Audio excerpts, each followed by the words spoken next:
Hello S S സിയുടെ vendor ചേഞ്ചുമായിട്ട് ബന്ധപ്പെട്ട ചില സംശയങ്ങളും ചില തെറ്റിദ്ധാരണകളും ഒക്കെ ക്ലിയർ ചെയ്യാൻ വേണ്ടിയാണ് ഞാൻ ഈ വീഡിയോയിൽ വന്നിരിക്കുന്നത്. ഇപ്പോൾ കുറച്ച് ദിവസങ്ങളായിട്ട് നമ്മുടെ യൂട്യൂബിൽ നമ്മുടെ വീഡിയോയുടെ താഴെ കമൻറ്റുകളായിട്ട് കുറേ പേര് ചോദിക്കുന്നു, വെണ്ടർ ചേഞ്ച് വരുന്നത് കൊണ്ട് എക്സാംസിൻ്റെ പ്രീവിയസ് ക്വസ്റ്റ്യൻസ് മാറുമോ, എക്സാം പാറ്റേൺ മാറുമോ, സിലബസ് മാറുമോ, ഇത് നമ്മളെ പോസിറ്റീവായിട്ടാണോ എഫക്റ്റ് ചെയ്യുന്നത് അതോ നെഗറ്റീവായിട്ടായിരിക്കും എഫക്റ്റ് ചെയ്യുന്നത്, ഇങ്ങനെ ഒരുപാട് ചോദ്യങ്ങൾ കഴിഞ്ഞ കുറച്ച് ദിവസങ്ങളായിട്ട് നമ്മുടെ യൂട്യൂബ് ചാനലിൽ ചില വീഡിയോസിന് താഴെ വരുന്നു. അപ്പോൾ അങ്ങനെയുള്ള ചില വളരെ ഇമ്പോർട്ടൻ്റ് ആയിട്ടുള്ള ചോദ്യങ്ങളുടെ മറുപടി ചില ക്ലാരിഫിക്കേഷൻസ് ആണ് നമ്മൾ ഇന്നത്തെ വീഡിയോയിലൂടെ പോകാൻ പോകുന്നത്. അപ്പം നിങ്ങൾ കുറേ പേര് ചോദിക്കുന്ന ഒരു മെയിൻ ചോദ്യം എന്താണെന്ന് വെച്ച് കഴിഞ്ഞാൽ, ഇതിനകത്ത് ഈ വരുന്ന എക്സാംസ് എസ് എസ് സിയുടെ എക്സാംസിൻ്റെ സിലബസ് ചേഞ്ച് ഉണ്ടാവുമോ, സിലബസിന് ചേഞ്ച് ഉണ്ടാവുമോ? ചില ചോദ്യങ്ങളാണ് എക്സാം പാറ്റേൺ മാറുമോ, പിന്നെ ചില ചോദ്യങ്ങളാണ് പ്രീവിയസ് ക്വസ്റ്റ്യൻസ് ഇനി ചോദിക്കില്ലേ, പിന്നെ ചില ചോദ്യങ്ങൾ എസ് എസ് സിയുടെ എല്ലാ പരീക്ഷകൾക്കും ഈ മാറ്റം കാണുമോ, ഇനി എങ്ങനെ പഠിക്കണം, ഇങ്ങനെയുള്ളതാണ് ഏറ്റവും ഇമ്പോർട്ടൻ്റ് ആയിട്ടുള്ള ചോദ്യങ്ങൾ. അപ്പോൾ ഇത് വളരെ ക്ലാരിറ്റിയോടുകൂടി നിങ്ങൾക്ക് പറഞ്ഞു തരാൻ വേണ്ടിയാണ്. ചിലരെങ്കിലും ഇതിനെ ഒരു നെഗറ്റീവ് സെൻസിലെടുത്ത് നെഗറ്റീവായിട്ട് ഇതിനെ കാണുന്നതായിട്ട് കാണുന്നു. അപ്പോൾ അങ്ങനെയുള്ളവർക്ക് വേണ്ടിയാണ് ഈ വീഡിയോ. ക്ലിയർലി നിങ്ങൾ ഈ വീഡിയോ മുഴുവനായിട്ട് കണ്ടിട്ട് മാത്രം വിലയിരുത്തുക. അപ്പോൾ എന്താണ് നമ്മൾ പറയുന്നതെന്ന് വെച്ചാൽ, തീർച്ചയായിട്ടും നമ്മൾ ആധികാരികമായിട്ടാണ് ഇതിനെപ്പറ്റി നിങ്ങളോട് പറയുന്നത്. With proof, with evidence, with real പ്രൂഫാണ് നമ്മൾ പറയുന്നത്. അപ്പോൾ അതുകൊണ്ട് തന്നെ ഈ കാര്യങ്ങൾക്കൊന്നും മാറ്റാൻ സാധ്യതയില്ല. പിന്നെ നിങ്ങളെ എപ്പോഴും തൃപ്തിപ്പെടുത്താൻ വേണ്ടി വളരെ രസകരമായ അല്ലെങ്കിൽ പ്രശ്നമില്ല പോസിറ്റീവായിട്ടുള്ള കാര്യങ്ങൾ മാത്രം പറയാൻ നമ്മൾ ഉദ്ദേശിക്കുന്നില്ല. റിയൽ കണ്ടീഷൻ എന്താണെന്ന് നിങ്ങൾ മനസ്സിലാക്കാൻ വേണ്ടിയാണ് ക്ലാരിറ്റിയോടുകൂടി നമ്മൾ എപ്പോഴും വീഡിയോ പ്രസൻറ്റ് ചെയ്യുന്നത്. അപ്പോൾ എല്ലാവരുടെയും ചോദ്യമാണ്, സിലബസ് ചേഞ്ച് ഉണ്ടോ, സിലബസ് ചേഞ്ച് ഉണ്ടാകുമോ എന്ന ചോദ്യത്തിൻ്റെ വളരെ ക്ലിയർ ആയിട്ടുള്ള ഉത്തരവാണ്, സിലബസ് ചേഞ്ച് ഉണ്ടാവില്ല. കാരണം ഇതിൻ്റെ സിലബസ് പ്രിപ്പയർ ചെയ്യുന്നതും പ്രസൻറ്റ് ചെയ്യുന്നതും ഒക്കെ എസ് എസ് സി തന്നെയാണ്, സ്റ്റാഫ് സെലക്ഷൻ കമ്മീഷൻ്റെ സിലബസ് ആയതുകൊണ്ട് തന്നെ സിലബസിന് യാതൊരു ചേഞ്ചും ഉണ്ടാവില്ല. അതായത് നിങ്ങൾക്കറിയാം എസ് എസ് സിയുടെ എക്സാംസിന് വേണ്ട subjects maths, reasoning, general awareness, അതുപോലെ ഇംഗ്ലീഷ്, ഇങ്ങനെ 4 സബ്ജക്ട്സ് ആണ്. ഈ സബ്ജക്റ്റും അതുമായിട്ട് ബന്ധപ്പെട്ട സിലബസുകളും യാതൊരു തരത്തിലും ചേഞ്ച് ചെയ്യില്ല എന്നുള്ളതാണ് ആദ്യത്തെ കാര്യം.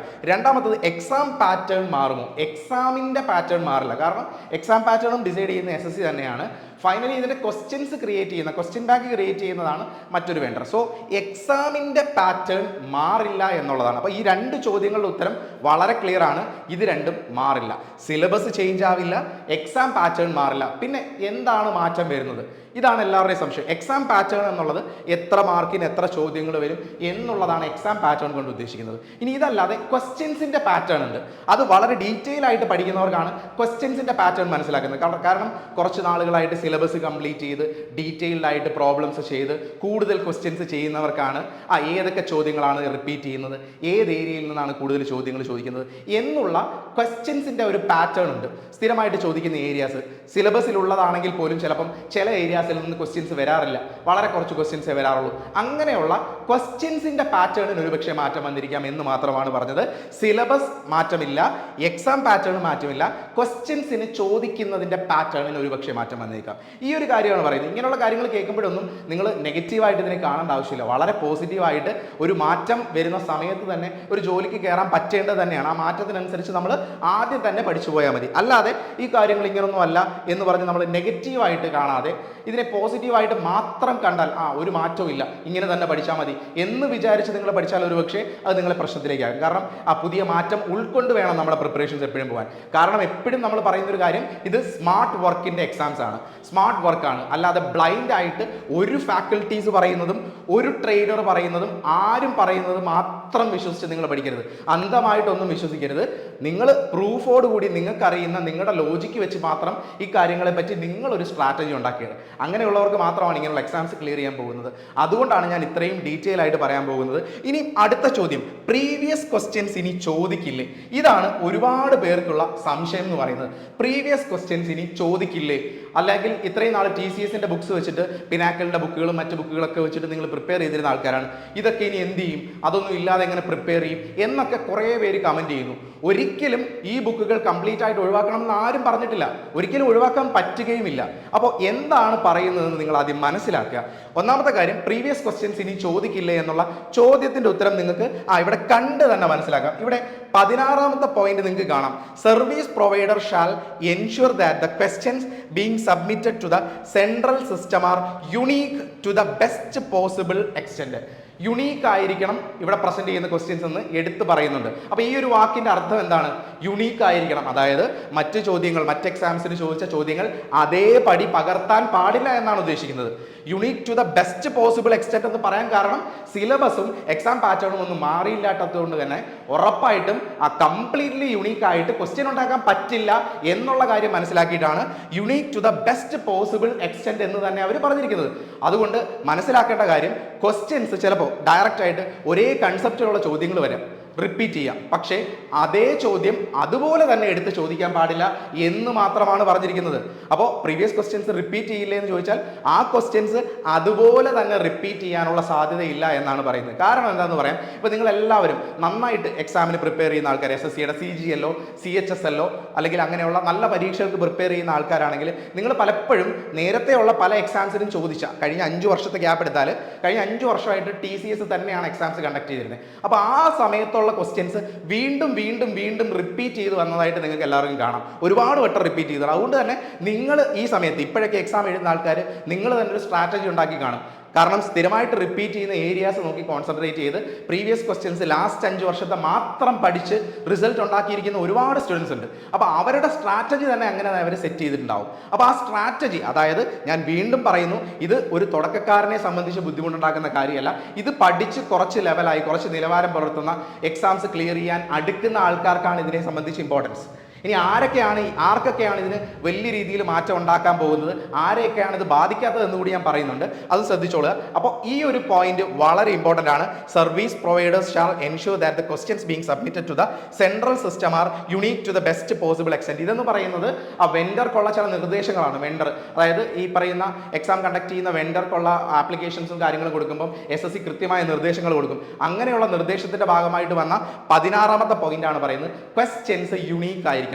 അപ്പൊ ചിലർക്കെങ്കിലും സംശയം ഉണ്ടാവും, ഇത് പലതരത്തിൽ പലർക്കും ഇന്റർപ്രറ്റ് ചെയ്യാൻ പറ്റും. ചിലർക്കെങ്കിലും സംശയം ഉണ്ടാവും, ഇവർ പറഞ്ഞില്ലേ unique to the best possible extent എന്നല്ലേ പറഞ്ഞുള്ളൂ, ക്വസ്റ്റ്യൻസ് റിപ്പീറ്റ് ചെയ്യുന്നതിന് പ്രശ്നമില്ലല്ലോ എന്ന് ചിന്തിക്കുന്ന ആൾക്കാരുണ്ട്. അവർക്ക് വേണ്ടി പറയട്ടെ, ഇനി കുറച്ച് ഡേറ്റ കൂടി നിങ്ങളെ കൊണ്ട് കാണിച്ചു തരാനാണ് ഞാൻ ഉദ്ദേശിച്ചിരുന്നത്. കുറച്ച് ഡേറ്റ കൂടി, ഇത് ഈ വർഷത്തെ വെൻഡർ സെലക്ഷനുമായിട്ട് ബന്ധപ്പെട്ട കാര്യമാണ്. ഇനി മറ്റൊരു കാര്യം കൂടി കാണിച്ചു തരാം.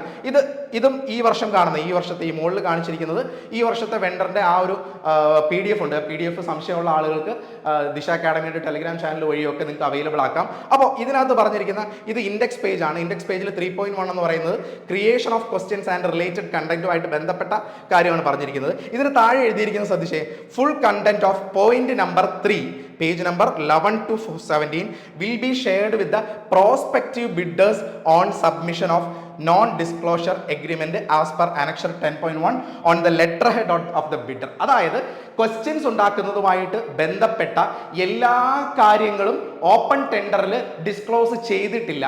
ഇത് ഡയറക്ട്ലി ആ വെൻഡറിന് അവരുടെ ബിഡ് എല്ലാം കംപ്ലീറ്റ് ചെയ്ത സമയത്ത് ഡയറക്ട്ലി ആ വെൻഡറിനോടായിരിക്കും ബാക്കിയുള്ള കാര്യങ്ങൾ കമ്മ്യൂണിക്കേറ്റ് ചെയ്യുന്നത്. 2018 മുമ്പുള്ള ലാസ്റ്റ് വന്ന അവസാനം TCS വരുന്ന സമയത്തുള്ള ആ ഒരു വെൻഡർ അന്ന് കൊടുത്ത നിർദ്ദേശങ്ങളുമായിട്ട് ഇതിന് വ്യത്യാസമുണ്ട്. അന്ന് പറഞ്ഞതിൽ നിന്ന് മാറി ഇപ്പോൾ വന്നിരിക്കുന്ന ഈ ഒരു സിസ്റ്റത്തിനകത്ത് എല്ലാ ഡീറ്റെയിൽസും കംപ്ലീറ്റ് ആയിട്ട് പറഞ്ഞിട്ടില്ല. അതായത് ക്വസ്റ്റ്യൻസ് എങ്ങനെ എടുക്കണം, റിപ്പീറ്റ് ചെയ്യാൻ പാടുണ്ടോ എന്നുള്ള ചോദ്യങ്ങളുടെ എല്ലാം വളരെ ഡീറ്റെയിൽഡ് ആയിട്ടുള്ള ഉത്തരമാണ് നിങ്ങൾക്ക് വേണ്ടതെങ്കിൽ അത് ഈ ഒരു PDF-നകത്ത് പറഞ്ഞിട്ടില്ല. അത് ഡയറക്ട്ലി ആ ഒരു ബിഡർക്കായിരിക്കും കൊടുക്കുന്നതെന്ന് എടുത്തു പറയുന്നുണ്ട്. മാത്രമല്ല 2018 വെൻഡർക്ക് കൊടുത്തിരിക്കുന്ന ആ ഒരു PDF നിങ്ങൾ ചെക്ക് ചെയ്താൽ മനസ്സിലാവും. ഇത് 2018 PDF-ൽ, അതായത് TCS നിലവിൽ വരുമ്പോൾ വെൻഡറായിട്ട് ചേഞ്ച് ചെയ്ത് വരുന്ന സമയത്ത്, അതായത് സിഫിയിൽ നിന്ന് മാറി ആ TCS-ലേക്ക് വരുന്ന സമയത്തുള്ള ആ ഒരു PDF-ൽ പറഞ്ഞിരിക്കുന്ന കാര്യം, ക്വസ്റ്റ്യൻസ് എടുക്കുന്നതുമായിട്ട് ബന്ധപ്പെട്ട കാര്യം എന്താണ്? Ensure that the question items are not directly taken from the question paper of any other examination during the last 2 years. എന്തുകൊണ്ടാണ് ലാസ്റ്റ് 2 years എന്ന് പറഞ്ഞതെന്ന് ചോദിച്ചാൽ, TCS വരുന്നതിന് മുമ്പ് സിഫി ആയിരുന്നു നടത്തിയിരുന്നത്. അവർ അവസാനത്തെ 2 വർഷങ്ങളായിരുന്നു ഈ പറയുന്ന എക്സാംസ് കണ്ടക്ട് ചെയ്തുകൊണ്ടിരുന്നത്. അതുകൊണ്ട് തന്നെ അവരുടെ ആ 2 വർഷം കുറേ ആരോപണങ്ങളൊക്കെ ഉണ്ടായിരുന്ന ഒരു സമയമായിരുന്നു. അതുകൊണ്ട് തന്നെ ആ 2 വർഷത്തെ ക്വസ്റ്റ്യൻസ്, 2 വർഷം നടത്തിയ ഒരു പരീക്ഷയിൽ നിന്നുള്ള ക്വസ്റ്റ്യൻസ് എടുക്കരുതെന്നാണ് അതിനകത്ത് വളരെ ഡീറ്റെയിൽ ആയിട്ട് പറഞ്ഞിരിക്കുന്നത്. അപ്പോൾ നിങ്ങൾക്ക് മനസ്സിലായി കാണുമെന്ന് കരുതുന്നു. അത് ഡീറ്റെയിൽഡ് ആയിട്ട് എല്ലാം ഓപ്പൺ ടെൻഡറിൽ തന്നെ എല്ലാ കാര്യങ്ങളും പറഞ്ഞിട്ടുണ്ടായിരുന്നു. അപ്പോൾ വളരെ ഡീറ്റെയിൽഡ് ആയിട്ട് അവർ പറഞ്ഞേക്കുന്ന മറ്റൊരു കാര്യമാണ് പഴയ ലാസ്റ്റ് 2 year എന്ന് പറയാനുള്ള കാരണവും ഞാൻ പറഞ്ഞു. കാരണം സിഫി കഴിഞ്ഞ 2 വർഷമായിരുന്നു. അതിന് തൊട്ട് മുമ്പുള്ള 2 വർഷമായിരുന്നു എടുത്തിരുന്നത്. അതുകൊണ്ടായിരിക്കും ഒരുപക്ഷെ 2 വർഷം. ഇനി ഒരുപക്ഷെ ഈ പ്രാവശ്യത്തെ ടെൻഡറുമായിട്ട് ബന്ധപ്പെട്ട് TCS കഴിഞ്ഞ 5 വർഷമായിട്ട് നടത്തിയിരിക്കുന്നതായതുകൊണ്ട് തന്നെ ആ ലാസ്റ്റ് 5 ഇയേഴ്സ് എന്ന് വേണമെങ്കിൽ ഒരുപക്ഷെ പറയാം. നിർബന്ധമുള്ള കാര്യമല്ല, നമുക്കത് പറയാൻ പറ്റുന്ന കാര്യമല്ല. എന്തുകൊണ്ട് 2 വർഷം? ഇവിടെ ഒരുപക്ഷെ 5 വർഷം, ലാസ്റ്റ് 5 ഇയേഴ്സ് TCS നടത്തിയ സമയത്തുള്ള ക്വസ്റ്റ്യൻസ് റിപ്പീറ്റ് ചെയ്യാൻ പാടില്ല എന്നായിരിക്കും ഒരുപക്ഷെ പറയുന്നത്. അപ്പോൾ ഈ ഒരു ഇൻഫോർമേഷൻ ഞാനിത് വെറുതെ ഒരു ഫാക്ട് നിങ്ങളോട് പറഞ്ഞ് നിങ്ങളെ തെറ്റിദ്ധരിക്കുകയല്ല, റിയൽ ഫാക്ട് എന്താണെന്ന് അറിയിക്കാൻ വേണ്ടി മാത്രമാണ് പറയുന്നത്. അപ്പോൾ ഒരുപക്ഷെ ഈ ഒരു കാര്യം കാണുമ്പോൾ നിങ്ങൾക്ക് തന്നെ മനസ്സിലായി കാണും. അതായത് ക്വസ്റ്റ്യൻസ് അതേപടി റിപ്പീറ്റ് ചെയ്യാൻ പാടില്ലെന്ന് മാത്രമാണ് പറയുന്നത്. ക്വസ്റ്റ്യൻസ് റിപ്പീറ്റ് ചെയ്യാൻ പാടില്ല എന്നല്ല, ഒരു ക്വസ്റ്റ്യൻ തന്നെ ക്വസ്റ്റ്യൻ്റെ കൺസ്ട്രക്ഷൻ മാറുന്നതിനനുസരിച്ചിട്ട് ക്വസ്റ്റ്യന് വ്യത്യാസം വരും. അതായത് ബേസിക് ആയിട്ടുള്ള കൺസെപ്റ്റ് സെയിം ആയിരിക്കും, പക്ഷേ ആ ക്വസ്റ്റ്യൻ്റെ ലെറ്ററിങ്, ഒരു ക്വസ്റ്റ്യൻ ഒരു ഗ്രാമർ ഉണ്ട്, ഒരു ഗ്രാമർ ബേസ് ചെയ്താണ് അവർ ഉണ്ടാക്കുന്നത് അല്ലേ. നിങ്ങൾക്കറിയാം ലെറ്റർ ആയിട്ട് തന്നെ പല കാര്യങ്ങളും പറയുന്നത് ഒരു ഗ്രാമർ ബേസ്ഡ് ആണ്. അപ്പോൾ ഈ കഴിഞ്ഞ 5 വർഷങ്ങളായിട്ട് TCS അവരുടെ ക്വസ്റ്റ്യൻസ് ക്രിയേറ്റ് ചെയ്തപ്പോൾ അവരുടേതായ ഒരു ക്വസ്റ്റ്യൻ ഗ്രാമർ അവർ ക്രിയേറ്റ് ചെയ്തിട്ടുണ്ടായിരുന്നു. അതിൻ്റെ ബേസിലാണ് ഇത്രയും നാൾ ക്വസ്റ്റ്യൻസ് ഉണ്ടാക്കിയത്. അപ്പോൾ നമ്മൾ പറയുന്ന കാര്യം ഇത്രയേ ഉള്ളൂ. ഇനി പുതിയൊരു വെണ്ടർ വരുമ്പോൾ വരാൻ സാധ്യതയുള്ള ഒരു കാര്യം എന്താണെന്ന് വെച്ച് കഴിഞ്ഞാൽ ഈ ക്വസ്റ്റ്യൻ്റെ ഗ്രാമർ ചേഞ്ച് ചെയ്യും, ബേസിക്സ് ഒന്നും ചേഞ്ച് ചെയ്യുമെന്നല്ല പറയുന്നത്, സിലബസ് ചേഞ്ച് ചെയ്യുമെന്നല്ല പറയുന്നത്, പാറ്റേൺ ചേഞ്ച് ചെയ്യുമെന്നല്ല പറയുന്നത്. ഇനി വരാൻ സാധ്യതയുള്ള കാര്യങ്ങൾ ക്വസ്റ്റ്യൻ ഗ്രാമറിൽ ചേഞ്ച് ചെയ്ത് വന്നേക്കാം. അതായത് ക്വസ്റ്റ്യൻസ് അതേപടി ചോദിക്കുന്നത്, നേരത്തെയുള്ള പ്രീവിയസ് ക്വസ്റ്റ്യൻസ് അതേപടി ചോദിക്കുന്നത് മാറിയിട്ട് ചെറിയ മാറ്റങ്ങളെങ്കിലും നമുക്കിത് പ്രതീക്ഷിക്കാം. കാരണം ക്വസ്റ്റ്യൻസ് പുതുതായിട്ട് ക്രിയേറ്റ് ചെയ്യാണ് കാണുന്നത്. നിങ്ങൾ ആ PDF കംപ്ലീറ്റ് ആയിട്ട് വായിച്ചാൽ മനസ്സിലാവും. പുതിയ ക്വസ്റ്റ്യൻസ് ഉണ്ടാക്കുകയാണ് ചെയ്യുന്നത്. ഒരിക്കലും സിലബസ് മാറ്റാത്തതുകൊണ്ട് പുതിയ ക്വസ്റ്റ്യൻസ് പറ്റില്ല, അത് എല്ലാവർക്കും അറിയുന്ന കാര്യമാണ്. പക്ഷേ മാറ്റം ഉണ്ടാവുന്നത് എവിടെയാണ്? ഈ പറയുന്ന ക്വസ്റ്റ്യൻസിന്റെ ചോദിക്കുന്ന രീതിയിൽ മാറ്റം വരാം. ഇത് നിങ്ങൾക്ക് മനസ്സിലാവണമെങ്കിൽ TCS വരുന്നതിന് മുമ്പ് സിഫിയുടെ സിഫി നടത്തിയിരുന്ന സമയത്തുള്ള ക്വസ്റ്റ്യൻസും TCSന്റെ ക്വസ്റ്റ്യൻസും ഒന്ന് കമ്പയർ ചെയ്താൽ നിങ്ങൾക്ക് മനസ്സിലാവും. വ്യത്യാസമുണ്ട്, മൊത്തത്തിൽ വ്യത്യാസം ഉണ്ടെന്നല്ല, ചെറിയൊരു ശതമാനമെങ്കിലും ഏരിയാസിൽ ക്വസ്റ്റ്യൻസ് ചോദിക്കുന്നതിന് വ്യത്യാസമുണ്ട്. അന്ന് ചോദിച്ചിരുന്ന ചില ഏരിയാസ് പിന്നീട് ചോദിക്കാതായി, പുതുതായിട്ടുള്ള ചില ഏരിയാസിൽ നിന്നുള്ള ക്വസ്റ്റ്യൻസിന്റെ എണ്ണം കൂടി. ഇങ്ങനെ പല വ്യത്യാസങ്ങളും ഇനി വരുന്ന കാലഘട്ടങ്ങളിൽ, ഇനി വരുന്ന സമയങ്ങളിൽ നമുക്ക് എക്സ്പെക്ട് ചെയ്യാം എന്നുള്ളതാണ് നിങ്ങളോട് ഞാൻ കൃത്യമായിട്ട് കമ്മ്യൂണിക്കേറ്റ് ചെയ്യുന്ന ഒരു കാര്യം. അപ്പോൾ ഈ ഒരു കാര്യം നിങ്ങൾക്ക് വളരെ ക്ലിയർ ആയിട്ട് മനസ്സിലായി എന്നാണ് കരുതുന്നത്. ഇനി എങ്ങനെയാണ് ഇങ്ങനെ ഒരു മാറ്റം വരുന്ന സമയമാണ്, ഇതിനെ പോസിറ്റീവായിട്ട് കാണണോ അതോ ഇതിനെ നെഗറ്റീവായിട്ട് കാണണോ? 2 തരത്തിലും കാണുന്നത് നിങ്ങളുടെ ആറ്റിറ്റ്യൂഡിനെ മാത്രം ഡിപ്പെൻഡ് ചെയ്യുന്ന കാര്യമാണ്. അതായത് ഇതിനകത്ത് ചില നെഗറ്റീവ് ആസ്പെക്ട്സ് ഉണ്ട്. അതായത് ക്വസ്റ്റ്യൻസ് മൊത്തം ഇങ്ങനെ മാറി, അല്ലെങ്കിൽ പാറ്റേൺ മാറുന്നു, അപ്പോൾ ഞാൻ ഇത്രയും നാൾ പഠിച്ച് ചെയ്ത പ്രീവിയസ് ക്വസ്റ്റ്യൻസ് ഉപകാരപ്പെടില്ലേ എന്നൊക്കെ ചിന്തിച്ച് നെഗറ്റീവ് ആവുന്ന ആൾക്കാരുണ്ട്. ഒരു കാരണവശാലും നിങ്ങൾ നെഗറ്റീവ് ആവേണ്ട. കാരണം നിങ്ങൾ എത്രയധികം ചോദ്യങ്ങൾ ചെയ്തിട്ടുണ്ടോ അത് നിങ്ങളുടെ എക്സ്പീരിയൻസ് ആണ്. അത് നിങ്ങളെ പോസിറ്റീവായിട്ട് മാത്രമേ ഹെൽപ്പ് ചെയ്യുള്ളൂ. അപ്പോൾ പുതുതായിട്ട് പ്രിപ്പയർ ചെയ്യുന്ന ആൾക്കാർ ചിന്തിക്കും, ഞാൻ ഈ പ്രീവിയസ് ക്വസ്റ്റ്യൻസ് ഒന്നും ചെയ്യണ്ടേ, അതായത് TCSന്റെ ക്വസ്റ്റ്യൻസിന്റെ സെറ്റ് ചെയ്യണം. തീർച്ചയായിട്ടും ചെയ്തിരിക്കണം. TCSന്റെ സെറ്റ് കഴിഞ്ഞ 5 വർഷത്തെ ക്വസ്റ്റ്യൻസ് എല്ലാം നിങ്ങൾ ചെയ്യണം. പകരം അതിൻ്റെ കൂടെ തൊട്ട് പുറമോട്ടുള്ള കുറച്ച് വർഷങ്ങളിലെ പ്രീവിയസ് ക്വസ്റ്റ്യൻസും കൂടി നിങ്ങൾ നോക്കണം എന്ന കാര്യമാണ് പറയുന്നത്.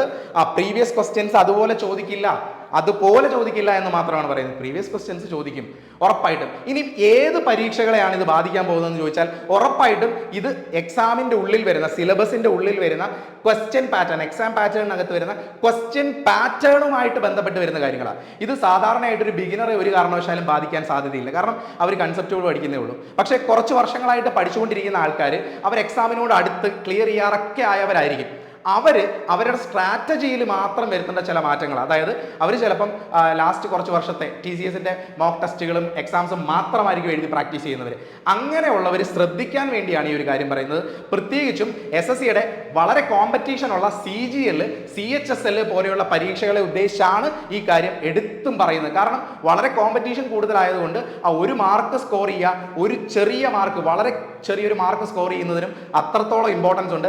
അത് വളരെ ഡീറ്റെയിൽഡ് ആയിട്ട് പഠിച്ച് എക്സാമിനെ അത്ര സീരിയസ് ആയിട്ട് കാണുന്നവർക്ക് വേണ്ടി മാത്രമാണ്, അല്ലാതെ ചെറിയ പരീക്ഷകളെ ഉദ്ദേശിച്ചല്ല പറഞ്ഞത്. കാരണം SSC GD പോലെയുള്ള ചെറിയ പരീക്ഷകൾക്ക് പ്രിപ്പയർ ചെയ്യുന്നവരെ ഇത് കാര്യമായിട്ട് ബാധിക്കാൻ സാധ്യതയില്ല. കാരണം എന്താണെന്ന് വെച്ച് കഴിഞ്ഞാൽ ആ കോമ്പറ്റീഷൻ തന്നെയാണ് ഇതിൻ്റെ ഒരു കാര്യം. സബ്ജക്റ്റിന്റെ ഗ്രാമറിലെല്ലാം ക്വസ്റ്റ്യൻസ് മാറുമെങ്കിലും ആ ബേസിക് ആയിട്ടുള്ള സിമ്പിൾ ക്വസ്റ്റ്യൻസിന് എല്ലാം ഗ്രാമർ ചേഞ്ച് ചെയ്യുമെങ്കിലും അത് കാര്യമായിട്ട് നിങ്ങളെ ബാധിക്കാൻ സാധ്യതയില്ല. അപ്പോൾ ഏറ്റവും കൂടുതൽ ശ്രദ്ധിക്കേണ്ടത് എക്സാമിന് വളരെ സീരിയസ് ആയിട്ട് കണ്ട് പ്രിപ്പയർ ചെയ്യുന്ന CGL, CHSL പോലെയുള്ള എക്സാംസിനെ വളരെ സീരിയസ് ആയിട്ട് കണ്ട് പ്രിപ്പറേഷൻസ് നന്നായിട്ട് പോകുന്ന ആൾക്കാരാണ്. അവർ തീർച്ചയായിട്ടും നിങ്ങളുടെ സ്ട്രാറ്റജിയിൽ ചെറിയൊരു ചേഞ്ച് വരുത്തി പ്രിപ്പയർ ചെയ്ത് തുടങ്ങിക്കോളുക എന്നൊരു ഗൈഡൻസ് തരാൻ വേണ്ടിയാണ് പറയുന്നത്. ഇനി ഒരുപക്ഷെ എനിക്ക് വേണമെങ്കിൽ വളരെ പോസിറ്റീവ് ആസ്പെക്ട്സ് മാത്രം പറഞ്ഞ് നിങ്ങളോട് സംസാരിക്കാം. അപ്പോൾ നിങ്ങൾ ഹാപ്പി ആയിരിക്കും, എല്ലാവരും സന്തോഷത്തോടെ ഓക്കെ നമുക്ക് പഠിക്കാം എന്നൊക്കെ പറയും. പക്ഷേ എന്തുകൊണ്ടാണ് ഈ ഫാക്ട് പറയുന്നതെന്ന് വെച്ചാൽ കൃത്യമായിട്ട് ദിശ അക്കാഡമി എപ്പോഴും നിങ്ങൾക്ക് പ്രൊവൈഡ് ചെയ്യാൻ ഉദ്ദേശിക്കുന്നത് ക്ലിയർ കട്ട് ഗൈഡൻസ് ആണ്. നിങ്ങൾക്ക് അത് എന്താണെന്ന് മനസ്സിലാക്കി തരിക എന്നുള്ളതാണ് പ്രൈമറി ഉദ്ദേശം.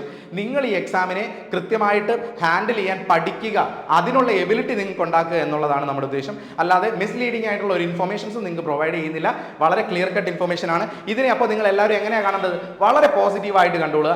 ഏറ്റവും പുതിയ മാതൃകയിൽ വരുന്ന ക്വസ്റ്റ്യൻസ് ഒക്കെ നിങ്ങൾക്ക് പ്രിപ്പയർ ചെയ്യാം. കുറേ ആൾക്കാർ ചോദിച്ചു ഇത് RRBയെ ബാധിക്കുമോ? ഇല്ല, അത് നിങ്ങൾക്ക് മനസ്സിലാവുന്ന കാര്യമല്ല. ഇത് SSCയുടെ എക്സാമിനെ പറ്റി മാത്രമുള്ള കാര്യമാണ് പറയുന്നത്. SSCയുടെ വെണ്ടറായ TCS ചേഞ്ച് ചെയ്യുന്നതിൻ്റെ കാര്യം മാത്രമാണ് പറയുന്നത്. ഇനി എങ്ങനെ ഇതിനെ ഓവർകം ചെയ്യാമെന്നുള്ളത് വളരെ സിമ്പിളാണ്. എന്താണ്? പ്രീവിയസ് ഇയർ ക്വസ്റ്റ്യൻസ് പഠിക്കണം. അതെങ്ങനെ പഠിക്കണം? TCSന്റെ പഴയ ഷിഫ്റ്റുകൾ മാത്രമല്ല, അതിന് മുമ്പുള്ള ക്വസ്റ്റ്യൻസ് നിങ്ങൾ ക്ലിയർലി പഠിക്കുക. അതിൻ്റെ കൂടെ അണ്ടർസ്റ്റാൻഡ് ദ കൺസെപ്റ്റ്സ് ക്ലിയർ ആയിട്ട് പറയുകയാണ്. കൺസെപ്റ്റ് മനസ്സിലാക്കിയാണ് നിങ്ങൾ പഠിക്കുന്നതെങ്കിൽ നിങ്ങൾക്ക് ഒരു കാരണവശാലും നിങ്ങൾക്ക് ടെൻഷൻ ആവേണ്ടി വരത്തില്ല. കൺസെപ്റ്റും കൂടെ അറിഞ്ഞ് പഠിക്കുക. അല്ലാതെ ആ ക്വസ്റ്റ്യൻസ് മാത്രം ചെയ്ത് പഠിക്കുന്നതിൻ്റെ കൂടെ കൺസെപ്റ്റും കൂടെ പഠിക്കുക എന്നൊരു കാര്യം നിങ്ങൾ എല്ലാവരും ഇംപ്ലിമെന്റ് ചെയ്യാൻ ശ്രദ്ധിക്കുക. എല്ലാത്തിനും കൺസെപ്റ്റും ബേസിക് റൂൾസ് ഒക്കെ പഠിച്ചിട്ട് തന്നെ പഠിക്കാനായിട്ട് എല്ലാവരും ശ്രമിക്കുക എന്നൊരു കാര്യമാണ് നിങ്ങളോട് ഞാൻ ഷെയർ ചെയ്യാൻ പ്രത്യേകിച്ച് ഉദ്ദേശിക്കുന്ന ഒരു കാര്യം. കൺസെപ്റ്റ് എന്ന് പറയുമ്പോൾ നിങ്ങൾക്ക് തന്നെ അറിയാം, ഇപ്പോൾ മാത്സിൻ്റെ ആയാലും റീസണിങ്ങിൻ്റെ ആയാലും എല്ലാത്തിൻ്റെയും ഷോർട്ട് കട്ടുകളും എല്ലാം ഉണ്ട്. എന്നിരുന്നാലും ഒരു ക്വസ്റ്റ്യൻ അതേ മാതൃകയിൽ ചോദിച്ചാൽ മാത്രമേ ചെയ്യാൻ പറ്റൂ എന്നുള്ളതല്ല. അല്ലാതെ ആ ക്വസ്റ്റ്യൻ ഒന്ന് മാറ്റം വരുത്തി ചോദിച്ചാൽ നിങ്ങൾക്ക് ആൻസർ ചെയ്യാൻ പറ്റണം എന്നുള്ളത് കൊണ്ടാണ്. ഇനി ഒരു കാര്യം കൂടെ പറഞ്ഞോട്ടെ. ഇനി ചിലപ്പോൾ ചിന്തിക്കുന്നുണ്ടാവും, എക്സാം എങ്ങനെ വന്നാലും ഏത് വെണ്ടർ വന്നാലും നമുക്കിത് നിഷ്പ്രയാസം ക്ലിയർ ചെയ്യാം, ഇത് നമ്മളെ ബാധിക്കുന്നില്ല എന്ന് പറയുന്നവരുണ്ട്. ഒരിക്കലും അങ്ങനെ പറയാൻ പറ്റില്ല. ഒരു ടീച്ചർ എന്ന രീതിയിൽ, നിങ്ങളെ പഠിപ്പിക്കുന്ന ഒരു അധ്യാപകൻ എന്ന രീതിയിൽ, ഒരു ട്രെയിനർ എന്ന രീതിയിൽ എനിക്ക് ഒരിക്കലും പറയാൻ പറ്റില്ല. കാരണം ഒരു പക്ഷേ ഇപ്പോൾ എക്സാം എഴുതുന്നതിൽ ഒരുപാട് തരത്തിലുള്ള ആൾക്കാരുണ്ട്. വളരെ ഇൻ്റലിജൻ്റ് ആയിട്ടുള്ള ആൾക്കാരുണ്ട്, മീഡിയം ലെവലിലുള്ള പ്രിപ്പറേഷൻസ് നടക്കുന്നത്, അതായത് ഇൻ്റലിജൻസ് മീഡിയം ആയിരിക്കും.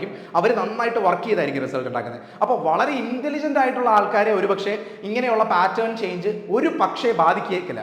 അതെന്ന് പറയുന്നത് ഇൻ്റലിജൻ്റ് ആയിട്ടുള്ള, എപ്പോഴും നമ്മളൊരു നോർമൽ പോപ്പുലേഷൻ കൺസിഡർ ചെയ്താൽ അതിൻ്റെ 5% മുതൽ മാക്സിമം ഒരു 10%-ത്തിലുള്ള ആൾക്കാരെ വളരെ ഇൻ്റലിജൻ്റ് ആയിട്ടുള്ള, ഇതിനെ ബാധിക്കാത്ത രീതിയിൽ പ്രിപ്പയർ ചെയ്യാൻ പറ്റുന്ന ആൾക്കാരുള്ളൂ. ബാക്കിയുള്ള മെജോറിറ്റി പെർസെൻറ്റേജ് ആവറേജും അല്ലെങ്കിൽ ബിലോ ആവറേജും ഒക്കെ വരുന്ന ആൾക്കാരാണ്. അവരവരുടെ ഹാർഡ് വർക്ക് കൊണ്ടാണ് എക്സാമിന് റിസൾട്ട് ഉണ്ടാക്കുന്നത്. അത് എന്തുകൊണ്ടാണ് ഞാൻ പറഞ്ഞതെന്ന് വെച്ചാൽ, കഴിഞ്ഞ 10 വർഷങ്ങളായിട്ട് ഈ ഒരു കോമ്പറ്റേറ്റീവ് എക്സാം ഫീൽഡിൽ ഞാനുണ്ട്. ഒരുപാട് സ്റ്റുഡൻസ് നമ്മുടെ ഓഫ്ലൈൻ സെൻറ്റേഴ്സിൽ നമ്മുടെ അടുത്ത് വന്ന് പഠിച്ച് റിസൾട്ട് ഉണ്ടാക്കുന്നുണ്ട്. അതിൽ നിന്നുള്ള ഒരു ഒബ്സർവേഷനിലാണ് പറയുന്നത്, ഒരുപാട് പേര് മീഡിയം ലെവലും ബിലോ ആവറേജുമാണ്. അവർ നല്ല രീതിയിൽ വർക്ക് ചെയ്ത് കൃത്യമായൊരു പ്ലാൻ ഉണ്ടാക്കി ക്ലിയർ കട്ട് സ്ട്രാറ്റജി ഉണ്ടാക്കിയാണ് റിസൾട്ട് ഉണ്ടാക്കുന്നത്. അങ്ങനെയുള്ളവരെ സംബന്ധിച്ച് ഇതൊരു ചലഞ്ചാണ്. അല്ലെങ്കിൽ ഈ ഒരു മാറ്റം മനസ്സിലാക്കി മാത്രം വേണം നിങ്ങൾ പ്രിപ്പയർ ചെയ്യാൻ. ഇന്റലിജന്റ് ആയിട്ടുള്ള ആൾക്കാർ ഒരു പക്ഷേ ഇതിന് വലിയൊരു പ്രോബ്ലം ആയിട്ട് ഫേസ് ചെയ്യാൻ സാധ്യതയില്ല.